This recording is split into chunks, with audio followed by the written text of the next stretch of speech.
This is the second video showing solutions for the before the session quiz for session 15 on the wait until event pattern and while loops. This video shows the solutions to problems 2, 3, and 4 on that quiz. A quick reminder, you should attempt the problems for this before the session quiz before you look at the video that shows the answers here. Problem 2 asks, which of the two implementations is more easily or quickly understood and hence better, the while loop solution shown in the red box here, or the for loop solution shown here on this video in the black box.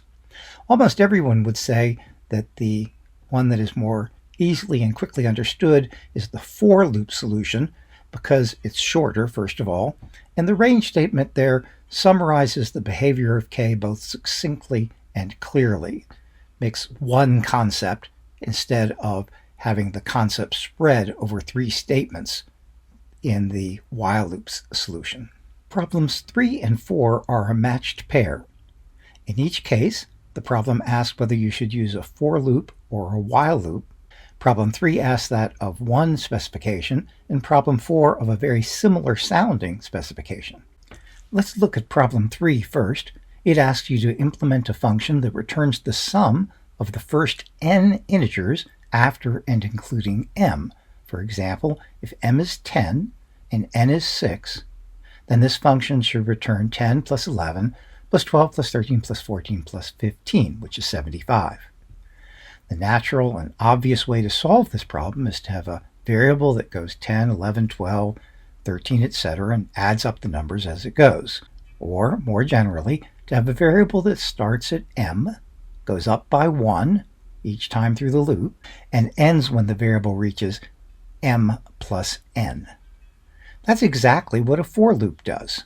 For k in range m, comma, m plus n. So a for loop solution is the most natural and clearest way to solve that problem. You could do it with a while loop statement, but that would spread that single concept, a variable that starts at m and goes up to but not including m plus n, that would spread that concept over 3 statements in a while loop. So a for loop's the way to go. Problem 4 sounds quite similar. It asks that you implement a function that returns the sum of the first n integers after and including m. That's just like problem 3 so far. But it adds the phrase, the first n integers that are prime. So for example, if m is 10 and n is 6, well, you'd want to start your loop at 10 or maybe 11, since you know that prime numbers other than 2 are always odd. So you'd start your loop at, say, 11, and you'd go up by 2 each time, 11, 13, 15, 17, 19, etc. But here's the key. You can't say, in advance of running the loop, exactly how many times the loop would need to run before you visit 6 prime numbers. That is, the stopping expression is not a formula involving m and n, but rather a condition that you keep count of how many primes you've discovered, and as you discover them, check whether that count exceeds n, and then you stop the loop. So it's a while loop whose stopping condition is if the number of primes you've discovered so far is bigger than or equal to n, stop the loop. And of course you sum those primes as you go, just as you would sum in the previous problem.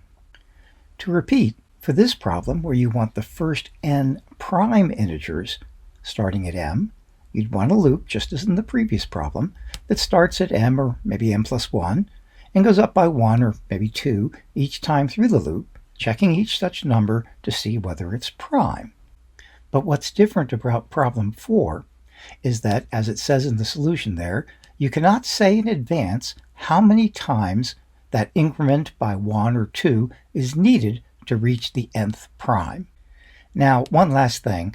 I should mention that there's some fancy mathematics that says if you start at m and want the next n primes, at most you have to go out, and then there's some sophisticated formula for how far out you've got to look before you're guaranteed to get n more primes.